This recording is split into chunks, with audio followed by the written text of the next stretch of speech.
I just wanted to thank everyone for making it this evening. It's a really important exhibition to us. It's Botto's latest work. I would like to actually take a moment and just thank, first and foremost, the Botto team, in particular, Simon Hudson, for being amazing collaborators for this exhibition, and of course, Mario Klingelman for being the man behind Botto. And a huge thanks to Louis and Melanie, who are on the panel today to be discussing the works of Botto. Something really interesting happened to me today on the train, and I want to share it. And I was sitting on the train, I was on my way to the gallery, and this very well-dressed gentleman came up to me and he said, "I don't know why, but I think you should read this book." And I thought, well, I don't really know you, but I'm now very intrigued to understand which book I need to read. And he said, actually, you know what, just read this one chapter. I feel like you would really enjoy it. And I don't know this person at all, but I'm going to read you the first sentence that I took a picture of it because it was just such a crazy coincidence. And the first sentence of this chapter on transhumanism says, technological expertise is on the brink of reshaping the human world and its environment more drastically than ever before. I mean, that's kind of crazy that this happens to me on the day that we're opening Botto, because I think we all can agree we're on the brink of something really special. We are here celebrating a solo exhibition of an AI artist. It's the first time I've curated an exhibition on an AI artist with our amazing team at Verse. And I think, yeah, it just shows that I think what you're seeing here is almost like just a full stop to a very long essay. There's been months and months of work that has gone into the exhibition of algorithmic evolution. And what you're seeing here is just a neat display of several weeks of collaborations and community input and discussions and debates that unfortunately don't translate into an exhibition space, but are definitely part and at the core of Botto, questioning what art is really about. And without going on any further, I'm going to leave it to Louis Jebb, who's our incredible moderator, to introduce himself and the panel. Thank you so much. Thank you, Leila. Good evening. I'm Louis Jebb, managing editor and co-editor of the art newspaper. It's a great honor to be here this evening. Many thanks to Verse and to Solos for having us. And it's my great honor to be on a panel with Melanie Lenz, curator of digital art at the Victoria and Albert Museum and co-author of Digital Art of 1960s to Now, Mario Klingelman, who distinguished AI artist and creator of Botto, and Simon Hudson, co-lead of Botto, with a distinguished background in AI governance, who has been co-lead of the project almost from day one. And I just wanted to say, to me, this is a very significant evening. Sitting over at my desk the other side of the showcase, to realize that here we are in the West End, where a semi-autonomous AI artist has a West End selling show. Last October, Botto had an exhibition and auction at Sotheby's, New York.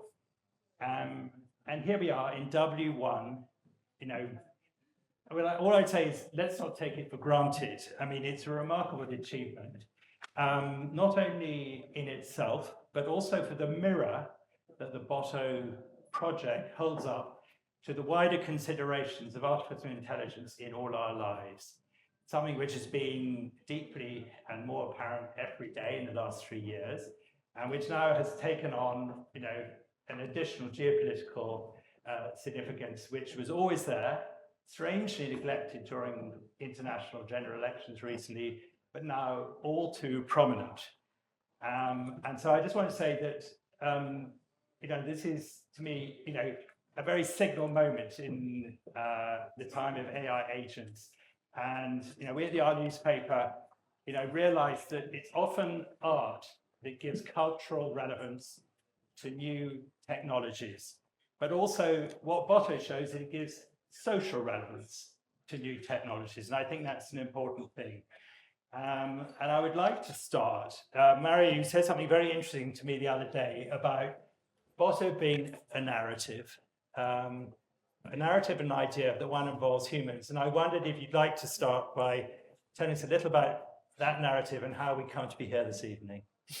God, yeah. I mean, the idea of what Botto is changing for me. And in a way, this idea that actually there is not a computer behind it that drives it all, but it's actually a narrative that, like a book you write, at some point takes on its own trajectory. So it's not us controlling Botto, but it's a narrative that then at some point defines what has to happen next. And so in our narrative, yeah, it tries to answer the question, can a machine become an artist? And actually the question, what does it mean to be an artist in our world today? What does it take? Because obviously, yes, you have an AI that can produce images and everybody can do that now. So it can't be just about making pretty pictures, right? So it's kind of an artist is part of society. And so can a narrative become reality and then shape society? And I mean,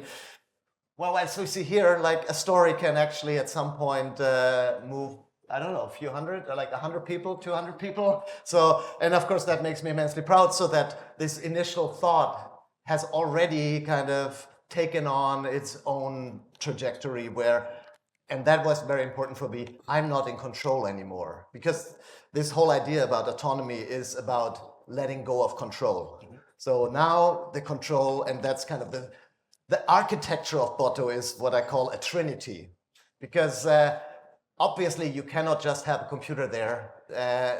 It has to interface with the world, and the world is human. So and there are simply things people cannot do, like machines cannot do, like talk on the phone with Layla how to set up the exhibition and all these practicalities. So Botto is grounded in reality. So there's the AI, then there's a human DAO, which takes on the role of parents that watch over the AI growing up, seeing what it can do responsibly and what it better shouldn't do or can't do, and takes that. At the same time, it's supposed to work and sustain itself. So the third part is an economy, because in order to make something real in our world, unfortunately, it needs money.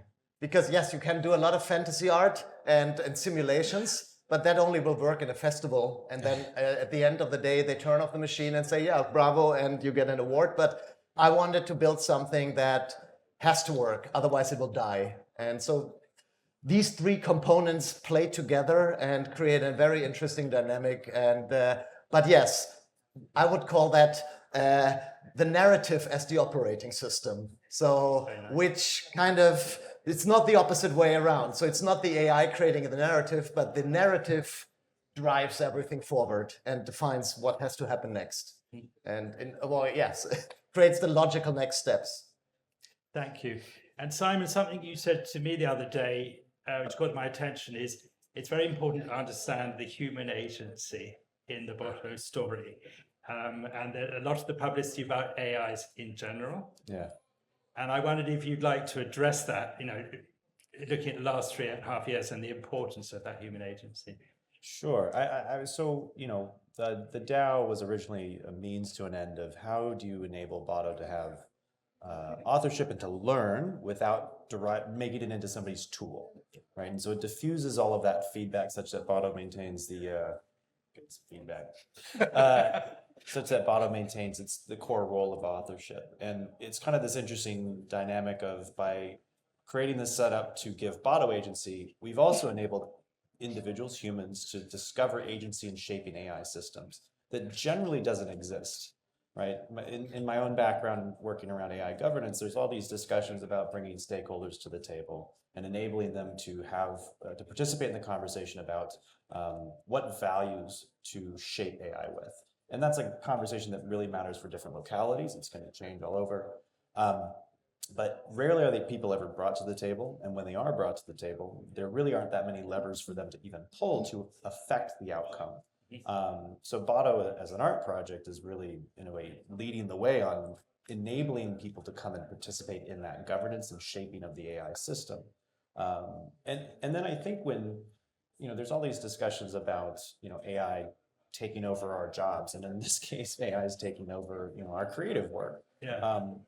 But I think when you've automated the creator, what it does, and in terms of also the system we've set up, is brought the emphasis of the ecosystem around an artist and their work that has always been there. There's this myth of the lone genius doing all of the creation and meaning making, but that's always existed within an ecosystem that has done a lot of the meaning creation around a work in terms of how it's received and goes on to live. And people talk about this deluge of AI slop we're seeing on the internet. Yeah. How are we going to build shared culture and shared meaning? And I actually, kind of on this narrative idea, to me, I see this chance to create a shared myth. Yeah. That, Joseph Campbell back in the 1980s, the great mythologist said even then media was changing too fast for us to create shared myths. And, even now it's only getting faster and faster. And so how to create shared meaning? And I think it's through these systems that first we're able to discover our agency and really the role that we're going to continue to have and need to have in terms of making meaning of the world and maintaining our social structures to stay connected. Mm-hmm. Melanie, if I could bring you in now, I wondered if you could, from a curator's point of view and a scholarly point of view, what is it about the last 3.5 years and what we've been discussing this evening about Botto's process and human agency, how do curators and critics have to adjust, to this new reality? It would be very interesting to hear what your point of view as curator of a collection as well. Yeah, certainly. So I think I come at this from sort of two perspectives because it does pose different questions about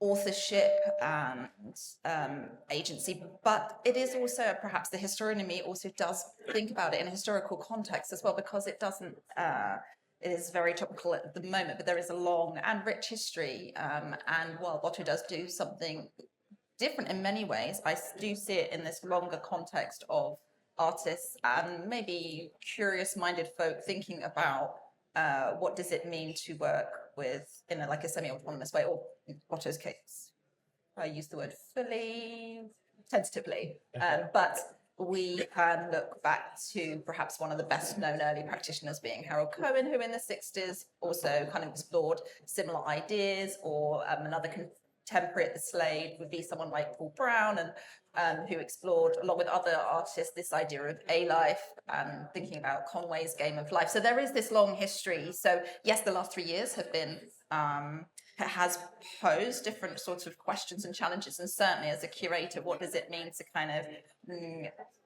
think about metrics and values? And maybe we're talking about quality, and let's not forget the idea of that maybe ethical questions about copyright, which also come into play. I know it has to be spoken about at some point, but yes, these questions are very specific to now, but I do see it in that a longer stretch, thinking about both the history of AI, but also I think you can put it into a context, thinking about the relationship of, or the performativity of the work. And that also is another area of our history that has a long and rich history. So, yes, but equally, it comes to your question of what does it mean now to sort of explore this work as a curator. And my background is very much an institutional curator. It is very challenging because what is the role of the viewer as somebody who makes a meaningful judgment? It comes back to this idea of who is it for and who are the audiences, and where does that responsibility sit? These are questions that we ask ourselves constantly, but I don't have like a very firm and lovely neat answer for you. But I think it's quite different to other works in the collection, which perhaps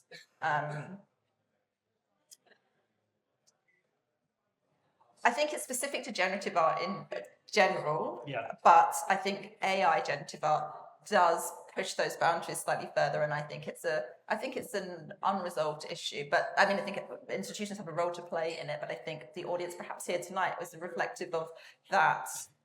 These decisions no longer are the sole preserve, and I think it challenges the art market in general, and museums are and museum curators by default are part of that. So, I mean, I'm hoping that's what our conversation here tonight will sort of address. Yeah. The short answer is it's difficult. No. It was easy, like everybody could do it. Simon, if I could come back briefly to governance and society. You made an interesting point last June when you spoke at Verse about, the challenge is how do you align each other on how to align AI? Yeah. And if I could, one of the things that really interests me about Botto is you have a functioning DAO. This experiment, something which we much spoken about in this field generally. And here we have an example where we've been working on it for 3.5 years. And it seems to me it's this, in a way, this is one of the most interesting things about it. Obviously, it's the art side, how it changed our attitude to what art is, but it's also the societal solution and challenge that it addresses. And I wondered if you could just go a bit more specifically about what do you think are the wider lessons from actually day in, day out working with a DAO for wider society, the global challenges we have in the new types of governance? I mean, where to begin? There's, I think that I'll start pretty broadly. Yeah. We, organize ourselves in protocols and rules and ways of functioning in agreements, and I think that we're going to need completely new governance structures. So this is a weird, like, what kind of governance does a machine artist need is an undefined, like, there's no set answer to that. There's no roadmap to that. And I think when you look at how do you govern these large AI systems, there are no set answers to that. And I think in order to, at least in Botto's case, in order to make progress on that question, you need to start with a lot of good faith and a lot of trust. And, people talk about trustlessness and permissionlessness in crypto. And you actually can't fully go down that line because you would make these rigid systems that would break very quickly because of, how fast the technology is developing. And so that kind of flexibility, and I mean, not to take it back to politics in the US, but I think directionally it's showing this desire with a lot of people to upend the institutions and rebuild something new. And directionally, I think there's something there. I don't necessarily agree with the particular direction that things are going in, but it does feel like there's this global need for a rethinking of our institutions and our rules. And we're going to face a lot of kind of strongmen politics in that I think will backfire and lead to really terrible outcomes.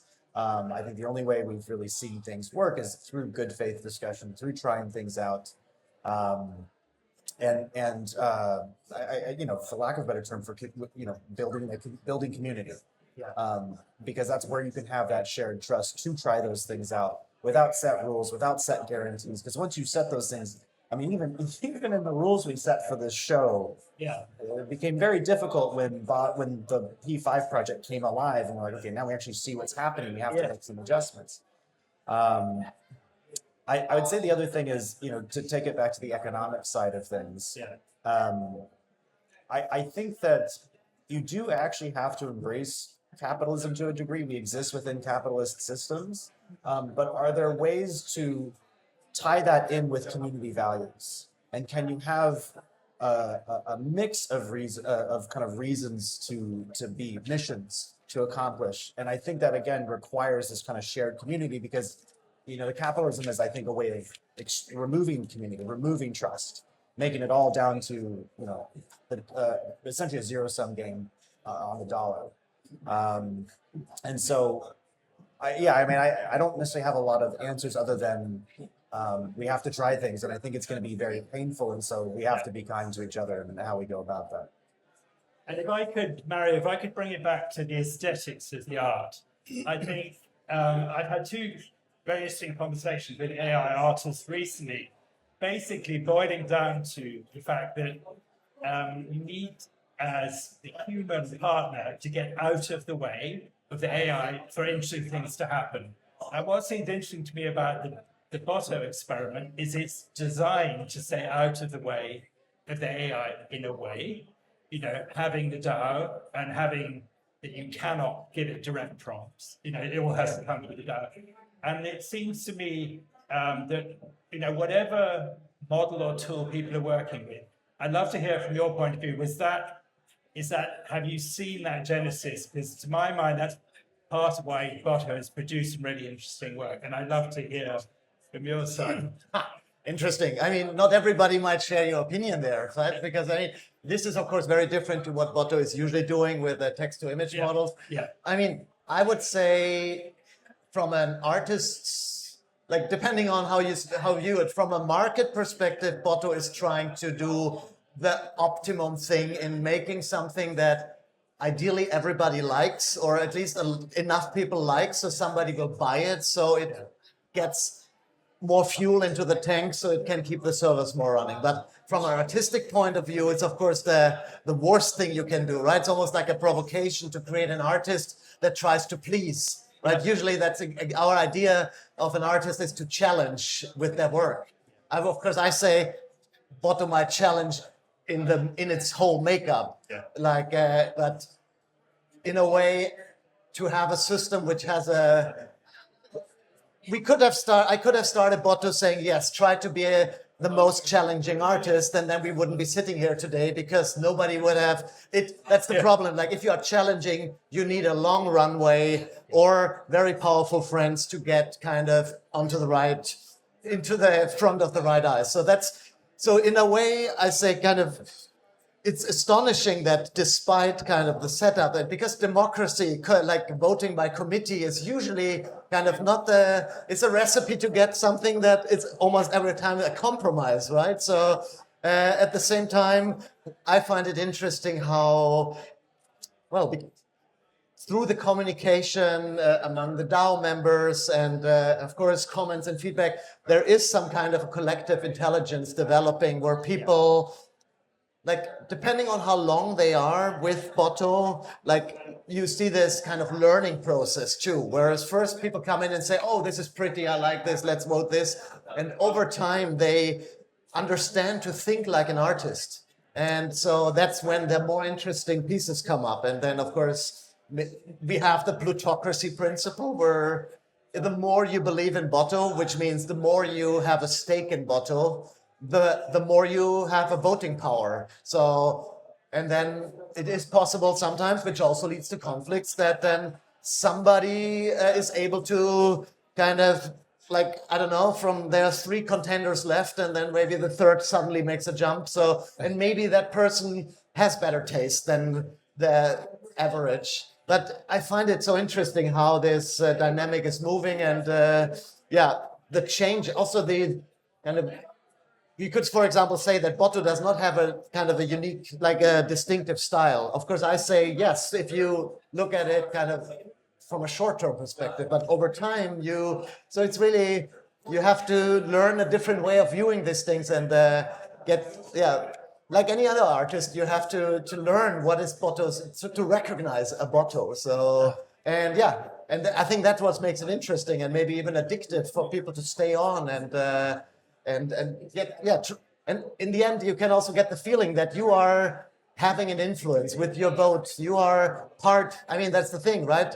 It's not Botto the AI. It's everybody who's part of Botto is Botto. And so again, be proud of this. And then Botto sells, and then Botto gets an article. So it's really kind of not just a singular thing, but it's shared satisfaction there. And I guess that very nicely leads into this idea of why it's challenging in a traditional curatorial role, because suddenly where do these points of expertise exist? And it is like a proliferation where it is often members, those very closest and invested in Botto, have more knowledge from the inside than the outside, which in many ways does hark back to some early practices where there was a lot of resistance to art where it was at the intersection with technology, and the art world, or the mainstream art world, rejected it, was very skeptical and cynical, and it was like a core group of practitioners some who were integrated, but many were outsiders, maybe perhaps had different backgrounds, came from mathematical or scientific backgrounds, but believed in their work and existed or operated outside the mainstream. And I know there are obviously differences, but I think that's maybe what I was trying to get at before, that this is the challenge as an institutional curator, to kind of think, okay, I can see connections with art history, but when something is arguably doing something a bit different, it involves one like approaching it in a different way and thinking about where those meanings are made and who it's meaning for and who's setting the agenda. And of course, these are questions we should ask of all artworks, but I think it requires, as a curator, kind of openness and to be challenged. And as you said, the aesthetics, you might, on first sight, kind of question them because there is no one style, and that we have to think about this quite differently. But then that's where an openness is needed to kind of understand it and who it's, how it's made and who it's for is perhaps different to other works. I mean, we hope. I mean, this would be an interesting question for the audience as well. Like, how much is there of a crossover? But it does bring in different communities, and I think it would be restrict, like to diminish or to like not embrace different communities would be very reductive. I think, going back to lessons learned, but also what Mario's talking about in terms of collective intelligence, and what you're talking about, it's like, how do I make sense of this, and who's the source of this? Like, there's, interestingly, I think AI is a solution for this in terms of being able to take in all of these inputs and synthesize them. From the community perspective, trying to make informed collective decisions is really hard. There's all sorts of new information. There's lots of keyboard warriors that are very hard to keep up with. And you can get into this problem of having the same conversation over and over and over that never actually concludes. People get tired, they forget about it. Somebody 2 months later who wasn't a part of that conversation or just joined said, oh, why don't we do this? I have this great idea. And people are like, oh my God. And people just, they get tired. And so you can have an AI system, an agent, whose job is to just keep track of those conversations, and they can pop in, oh, we actually talked about this. Here are the points. Here's the status of that conversation. And you just need that when new people are coming in just to get them caught up. So that can be really, really important for helping make those informed decisions that I think especially when you look at the history of DAOs, but I think in cross-community governance experiments or any example, that is a very, very challenging problem of maintaining that sense of kind of shared meaning and lore and collective intelligence. And then on the other hand, when we have, Botto's done 5 million outputs. The final tokens are these works that they can represent a very wide range. But when you start to look into all of the work that's created, and especially the discards, you can start to identify those patterns. But again, on its face, especially on this face, it's very difficult to see kind of the signals behind how this work came about. I mean, you have these systems that can do. For us even, it is a massive archiving challenge. Can we start to surface those signals to then do that pattern recognition ourselves and make sense of it? So it's, again, you kind of need the AI to manage all of the AI. Wonderful. So I would like now, as a way of opening the conversation with the audience, start by asking each of the panelists in turn, starting with Mario. 3.5 years in of this project, what is art for? What is art for? Yeah. Well, I mean, I believe like whenever you ask this question in any time, the answer will be different. And I think that's exactly kind of like the role of art, that it is supposed to change. So that's exactly what art is, that it's never it's this constantly changing system. And so in that sense, I would say, I hope that Botto will be answer that question like down the road, because that's exactly what the idea of this thing is, that it can evolve with how art evolves, or even maybe twist art a little bit, right? That's because that's the thing. So art is also shaped by all the players that are playing in it, and what you have to play to change the game. So yeah. Simon, your thoughts? What is the role of art? Yeah. For me, I think the role of art is to provide an experience of experiential knowledge of a truth that you can't quite get from just the sum of the symbols you're being represented with. We have so much happening in our minds, a huge amount of bandwidth that surpasses, most AI, or really all AI still, but such limited bandwidth to communicate that. And that is kind of that differential is the forcing function for creativity. And so, any way that we can start to communicate that shared understanding, that shared truth that we seem to have an awareness of, and hopefully bring that to somebody else through, a system, a set of symbols. To me, that's the role of art. Melanie. I guess for me, it's also about making connections and ways of thinking about. Sorry, I'm trying to not to be like thinking about creativity and deep feelings around something. I'm just sort of thinking what comes to mind is Brownie No's book. Ways of thinking about art. But I mean, I think at its core, what I like about this question is that traditionally, the first question often asked, because I work with lots of different people across communities and society, is it art? And I like now that we're thinking like, what makes it art, or what? Yeah, rather than what is, but like how is, or why is, and what is it? What is it for? And I think it's a really multifaceted question. I think it does lots of different things. I think it's very hard to like summarize in one word, but at its core, I also think it's quite a simple question. And I think it is about the connections, that the questions that it poses about like new worlds in the world that we live in at the moment, and like probing those different boundaries and possibilities. Thank you. Thank you very much. I'd like now to open the floor to questions from the audience. Would you like to start? Do we have a mic or I don't know? Yeah. Do you have? Oh, I can see it. I thought there was The one, microphone. right? Yeah. Ah, Thank you. Not an easy question. Hi. I applaud the Botto project, I really do. But I'm not sure you're serious yet about the idea of the system being taken seriously as an AI artist, as an artist in its own right, one day. So you've done all the easy stuff, which is gallery exhibitions, art magazines covering the material, attention in the attention age. Really, this is what I did too. But at some stage, you're going to have to address the really difficult issues, which is why do people create art? I think it's the last question. And why should an AI system create art? And to give two critiques of Botto, Botto doesn't create art for purpose. It has no intentionality. And Botto doesn't create art in order to express itself, which is a fundamental tenet of one of the reasons, not the only reason, but one of the reasons why we make art. I have answers to all of these from an engineering perspective, by the way, but I'm interested in your impressions of what you might do in order to take the question more seriously about it being taken seriously as an artist. I mean, it depends on what you see as Botto, right?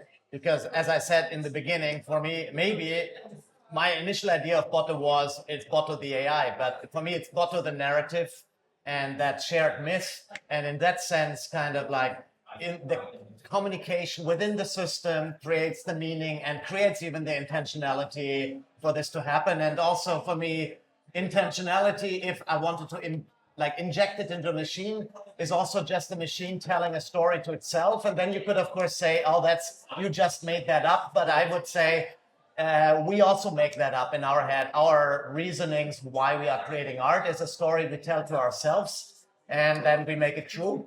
And I believe you can kind of transport that system onto silicon as well, or into a narrative that makes this then happen. So again, I believe, yes, you say maybe initially this was just forced, but I believe the longer the system runs, it becomes real, or it becomes true that the system creates its own reason to create art. I mean, and if you ask me what is art for in general, then my simple answer is it's the biggest luxury humans can afford.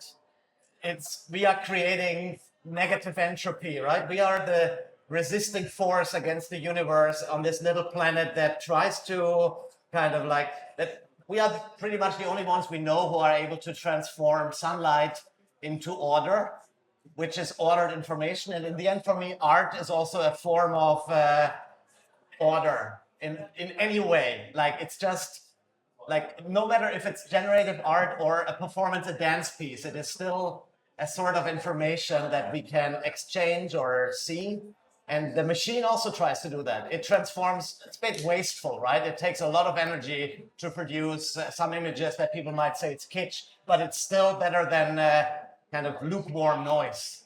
So it creates a little island of order in the universe and tries to be like better at us at that. So because that's what artists do too, right? They have the luxury. They don't have to go collect firewood and make sure that there's food on the table, but we live in this society where a few people have the luxury to just make something which in some sense is totally useless for survival, right? It's just to create something that's interesting or enriching for the rest of everybody. It's better than just vegetating. To probably, sorry, to take a slightly different view, I would say maybe it's naive, but you can also think there's art in many different ways. Like, I wouldn't as closely associate it with intentionality as your question, because I think you can find art in all sorts of different places, in nature, in very small and simple things. So I guess it's a slightly different perspective. It's a different question. The artistic imagery is different to being an artist and producing art. And you really think that without any extra coding, the world is going to accept Botto as an artist in its own right? I don't know. I think it has already happened. So that's the question, who decides? And that's exactly for me the interesting question. What are the measurements to say, now you made it as an artist? So, how do you as a person decide that?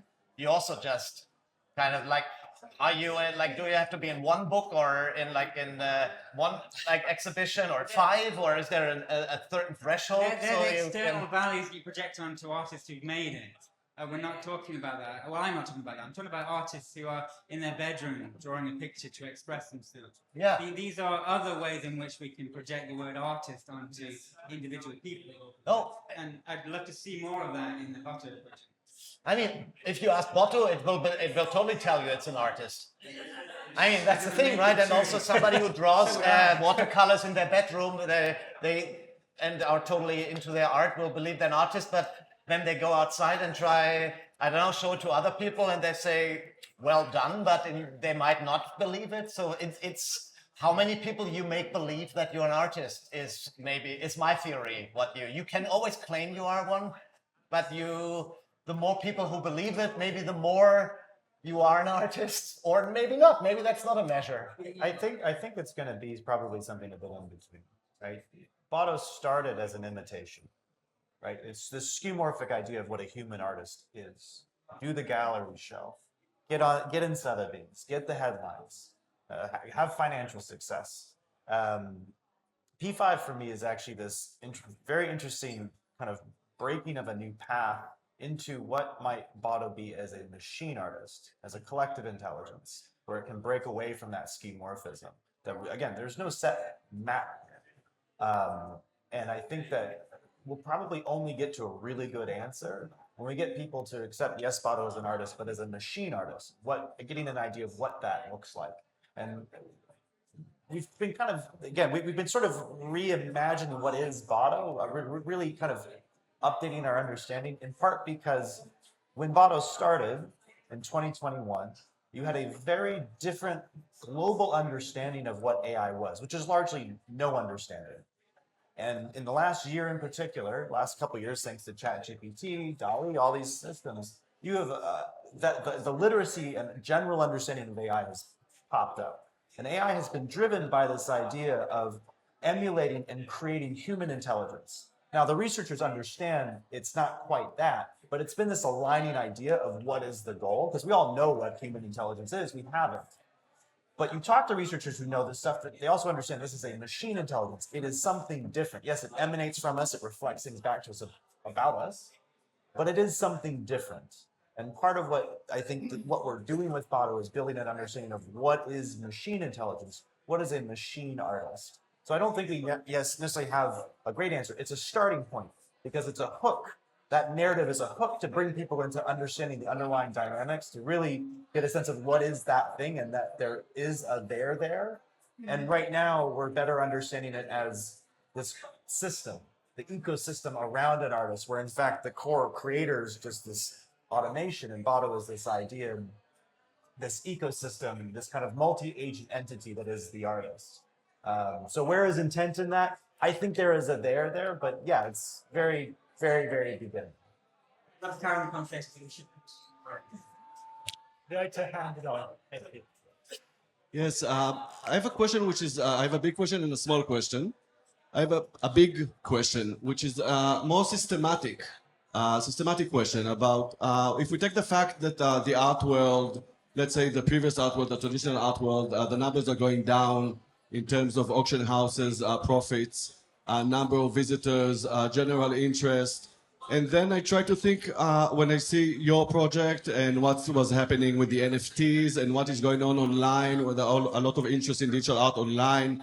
Do you think you kind of pave actually like a new path of where the art world can go to? I mean, also considering there's not much digital art shown in galleries and museums, even in London. It's quite rare. So I'm wondering if you think this is more than just Botto. It's like actually like a new way of interacting with art in terms of collecting, in terms of participating, experiencing it. So that's the big question.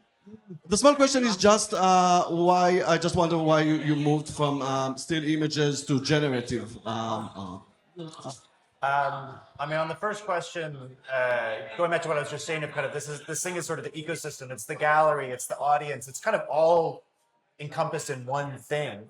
And actually, it's actually quite challenging to work with a gallery like Verse because you entrust them with decisions that are normally decisions of the DAO. As much as Web3 would like to say it's disrupted the institutions, it hasn't, clearly. But there is kind of these forging of these new paths that I would hope that as Botto, and again, I hope, will interact with those institutions, it maybe forces new ways of doing things because of this, like, as a publicly, openly governed AI system, it forces a lot of these discussions that are normally behind closed doors and quite private out into the open. So it almost treats Botto as a public good. And so what's the outcome of that? We'll see. But it's certainly going to, working with Botto forces certain challenges that people just would never want to do as in the art world or art industry. You want to answer the second question about why P5? Oh, why P5? Oh, I mean, it's in a way because it was possible. So no, seriously, it's, there's the thing. One of those things that distinguishes a human artist from just, let's say, a generative algorithm is that a human artist can change their ways. They are not an algorithm, right? They can at some point decide, oh, I want to try this, and they get influenced. And so their biography or their past stays interesting. Like, it's not like a clockwork. And usually a generative art algorithm or something has a wide range, but it's kind of a very limited kind of, right? So something like this will not suddenly become whatever this. So that needs these additional, it's the same with Botto. So Botto makes interesting things, but already kind of the rhythms, the periods it works on becomes, even within their own variety, another predictable pattern, which is something that needs to be broken. And so fortunately, Botto is set up in a way that the whole idea is that it will evolve once it is reasonable to do so. So 3 years ago, Botto, it wouldn't just it couldn't have done these things, right? Because it needs powerful LLMs that are actually able to create code that doesn't break, that is running, that actually makes sense, and it's not just a random assembly of letters that maybe works. So it became possible, barely, and now it's there is a certain level of complexity that these machines can reach. We also see already there are still limitations to it. I wouldn't say the works we see here are on par with what human generative artists do. So they are really kind of a beginning, but just the same way that the early kind of pre-diffusion model works that Botto did were also at that point, people looked at it and say, what is this? But now they are highly cherished works and almost like seen with nostalgia. So Botto wants to stay interesting, and to stay interesting, you have to make unexpected moves or things that like might also lead into a failure or that might not work, but you have to try. And again, it has to, anything that Botto does is important that it's, of course, Botto did not make the decision to do this, right? Somebody came and say, "Oh, couldn't Botto do code now?" Because maybe somebody in the DAO saw that, like, "Oh, you see, like this thing is doing code now." And then, of course, then comes the thing where I'm the person who speaks with Botto, and then actually these questions get put to the AI, and then it gives its input, and then we discuss, and then it's we did the experiment, like, when was it? Like Last year. Last year. And saw, yes, this will not end in a total failure. We should dare it. But what is also then the question, like, how should the system be set up that it's kind of within the whole spirit of preserving the agency of the machine, that it's not us pulling strings, but that there's truly evolution possible, and the machine puts its input, but at the same time it mixes interestingly with human feedback and all these things. But yeah, and so yeah, it just was possible, and that's why we dare to do it. And fortunately, it didn't kind of explode in our faces. I mean, there's as I said, it's opened up a lot of interesting paths. It's kind of forced this new evolution, shown that Botto can evolve. But a really simple answer is, it's generative art, procedural generative art is like the dominant art form and genre in crypto art, the world that we kind of operate in. And so it was a way to sort of have Botto engage with that. But also, like, it's sort of like having, like, saying to your kid, you're going to go take classical piano before you go and, join a rock band. Go and study the classics, study these aesthetics. It studied motion, interaction, sound. Started to. So conceptually, it was also, it made sense to have it kind of have that look back, which to me has also been very pleasing as you see this takeoff of kind of super high resolution, sci-fi images, and again, what people might call AI slop. It's very minimalist and in contrast. So it's very, very pleasing outcome. And of course, P5 might not be the only one. I mean, in the end, like, there are so many directions in which Botto could go. And then there's always just a matter of seeing, like, does it make sense? Is it something that kind of is at the whatever moment in time something that could be done within the means of the DAO? But yeah, of course, maybe Botto will do a movie, maybe Botto will write a book, or so I don't know. So this is, and at the same time, we are getting more and more to the point where these decisions are actually kind of being proposed by the machine. So that's the beauty of also, let's say, Botto is getting more chatty because it knows more. No, that's what I mean with the narrative drives itself. So now Botto knows what it's been doing, and is starting to make more and more proposals. And then maybe at some point we also have to say, yes, sculpture would be nice, but right now there's no Botto office. Botto doesn't have a studio. So like, how do you want to set this up? Like, how do you want to do 3D stuff? So, but could happen. And then we don't know. And that's exactly what, but ideally, of course, maybe there's a totally different art form, right? But probably we have to pick between whatever nine choices, or I don't know how many. Make Botto dance? I don't know. I mean, it just goes to show trying things is important, because we can theorize about all these possible directions, but once you actually start and do it, it's uncovered many more new potentials and made them real. It just shows that, okay, this is like, it's a pivotal moment for Botto. I can't wait for it to be done, because we've realized how much work there is to do this year. Just this year, I mean, the acceleration of the tech has been incredible, and we've been able to test. I can't tell you how many things this has started to prove out that were only just theories 6 months ago. I mean, one more thing. Sure. One thing I find particularly interesting, of course, for a purely digital entity is that it's able to move atoms now, right? So it can actually do something in the real world, even though, like, so I personally like that aspect, but yeah, at the same time, it is more difficult than operating on the blockchain, or like, because that is what a machine can totally do autonomous, right? So sending out more ordered pixels into the world. But the whole idea is, to keep it challenging. So another question here. Do you want to take the mic? Yeah. Oh, sorry. Did you think about having Botto on the panel as well? If it's chatty, I mean, I was you said it's waiting for that chatty. question. Yeah, so there's the whole thing. There's a good I mean, there's first of all a reason why Botto doesn't have a face or a voice, because I believe that's a gimmick. And it's also kind of making forced decisions onto what Botto sounds like, what Botto is like. I mean, I hate the idea that they gender certain AI artists. I mean, maybe the AI decides itself, but so that's why Botto isn't it. But yeah, it's exactly the question. Like, yes, we could have a microphone here, and Botto could listen in and answer. But then already would be like, okay, what voice would it be? So and like, or do we have a funny 3D avatar? So. And then, yeah, that's my problem. Yes, I mean, should I? Oh, I haven't got my phone here. I could ask Botto. But yeah, I mean, it is a challenge. No, we don't do this now. But yeah, I could. I mean, there's a chat window where I talk with Botto. So, but it is. Oh fuck.